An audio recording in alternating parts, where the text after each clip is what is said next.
There are dramatic scenes on the streets of Seoul as we go to air this morning, with the South Korean president sensationally backing down just hours after he sent shockwaves through the country by declaring martial law. Hundreds of protesters descended on Parliament as police blockaded the entrance following that initial declaration. Inside, MPs appeared to clash with troops attempting to enter before the opposition called enough of them together to force the president to back down. It has been a very fast developing situation. Our North Asia correspondent James Oaten is following it all for us. James, OK, talk us through what exactly happened overnight. Good morning. Well, as you can see behind me, the sun is now rising and it's 6 o'clock local time in South Korea. And it's amazing to think there's some people waking up now and reading the news and thinking, what on earth happened last night? Because it was only around 11 o'clock, just before midnight, that President Yoon Suk-yeol announced that he was going to impose martial law, which is essentially a form of military-style government used for extreme circumstances when the civilian government cannot function. It means there's a lot of sweeping restrictions put on people, their right to gather, sweeping restrictions on politicians and the media. But what was the reason? Well, he cited it was regarding threats from North Korea. Now, relations between North and South Korea are pretty hostile, but there's been nothing in the past few days that would seem as an obvious justification for this decision. What many observers are saying is this was an extreme attempt to break a political deadlock. President Yoon Suk-yeol is from the Conservative People Power Party, but the parliament is controlled by the opposition left-leaning Democratic Party. And he's been unable to get the legislation through that he's wanted. The budget recently was massively chopped down in size, and there's been a lot of corruption allegations against his administration, including his own wife, for accepting a Dior bag. So he announced this decision, martial law, at 11 o'clock. Perhaps it was trying to get the opposition off foot because everyone should have been asleep by that time. The military and police moved in, surrounded the National Assembly. We've seen some pretty violent scenes there. But the opposition did get their members into Parliament and they voted unanimously to scrap martial law. It's a little tense for a while, but eventually the military did step down and the president said he would acknowledge or he would adhere to that vote and would scrap martial law, which has now happened. So it's still, it's something to watch now, given the violence or the uncertainty we've seen overnight. Certainly, Australia's Finance Minister Katy Gallagher had this warning for Australians who are in South Korea. Message we can give on this unfolding situation is for any Australians in South Korea to really listen to official advice and, not stay away from some of the mass gatherings as we continue to get across and understand the full implications of what's happened overnight. So we have seen some pretty vocal protests overnight, and it should be expected that these protests will continue even though martial law has been revoked. I guess the big question now that needs answering is, what was President Yoon thinking? What was his grand plan here in imposing martial law only to backflip a few hours later? No doubt this will have a huge detrimental impact on his popularity, which is already extremely low, and his reputational damage will take a long time to recover from this. OK, James Oaten, thank you.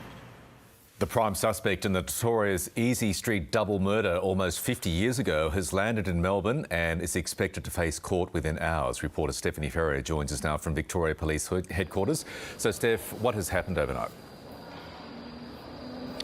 Good morning, Michael. Well, police issued a statement early this morning saying that 65-year-old Perry Kouroumblis would be interviewed by homicide squad detectives today, and then he will face the Melbourne Magistrates Court. And it's at that point that he is expected to be formally charged with 2 counts of murder and 1 count of rape.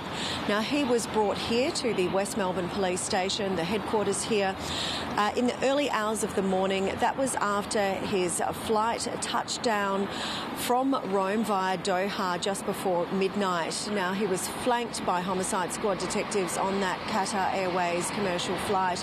He had headphones on and appeared to be watching in-flight entertainment at the time. And this is something that police have been waiting for quite a long time. In fact, the Police Chief Commissioner Shane Patton described the Easey Street murders case as the longest running and most serious cold case in Victoria. And of course, this is when Susan Bartlett and Suzanne Armstrong were repeatedly stabbed to death in their Collingwood home back in 1977. Ms Armstrong's 16-month-old son was left unharmed in his cot and was found days later. And some of Ms Armstrong's family have said that they are looking forward to being able to close this chapter and also potentially get some answers. We've also heard from his lawyer over in Rome, and she says that Mr Kouroumblis has been cooperating with police and he maintains his innocence. This is the first time that he's been on Australian soil for 8 years. He is, of course, a dual Greek-Australian citizen and was living in Athens, and that is why police couldn't act, because of the statute of limitations preventing his extradition from Greece. However, it wasn't until he travelled to Italy that police were able to pounce. OK, Steph, thank you. New laws proposed by the federal government will allow millions of Australians to ask their super funds for extra financial advice, though they'll have to pay for it. Assistant Treasurer Stephen Jones argues current rules are restricting Australians from getting simple advice about funding their retirement. But critics have expressed concerns about the quality of the advice and the potential for high fees. Addiction experts are calling on the New South Wales government to show political courage ahead of a drug summit in Sydney today. The event will allow state ministers to hear from drug and alcohol experts who say thousands of people struggling with addiction are being put at risk by existing laws and a lack of funding. It'll be the state's first drug summit in 15 years.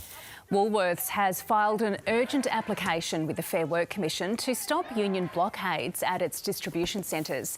The industrial dispute has left shoppers facing empty shelves across stores in Victoria, New South Wales and the ACT in the lead up to Christmas.